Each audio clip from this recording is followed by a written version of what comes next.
Meaning of dextrose. Dextrose.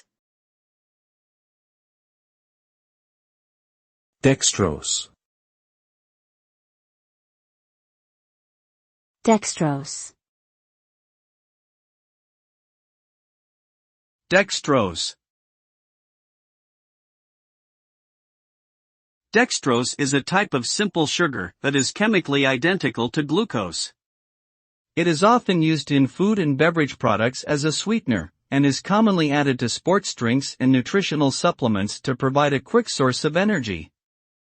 When dextrose is consumed, it is rapidly absorbed into the bloodstream and converted into energy by the body's cells. However, consuming too much dextrose can lead to a rapid spike in blood sugar levels, which can be particularly dangerous for individuals with diabetes or other metabolic disorders.